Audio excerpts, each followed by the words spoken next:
What is your first assessment of the election campaign and what are you most focused on when monitoring?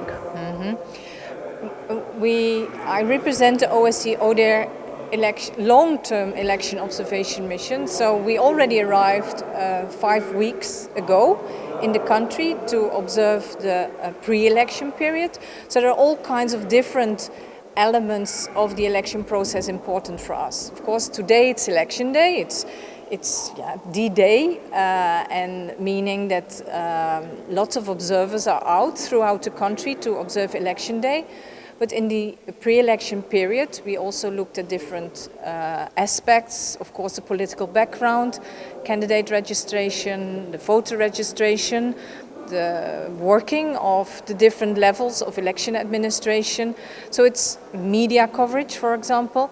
So it's a long-term observation mission focuses not only on election day, but on the proper organization of the whole election process, meaning that we also stay in the country after election day, not only because there's a possibility of a second round, but also to follow up, for example, on complaints and appeals that participants had on the process. Yes.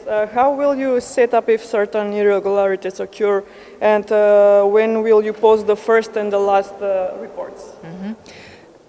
It is for us only to observe and not to interfere or we in a way follow up on irregularities, but only to see if it's properly followed up by the authorities. So not to, we look into it, we to have our own assessment, but we do not interfere in how the national authorities follow up. It's up to them to deal with irregularities and complaints, for example. When will be posted the first and the last report?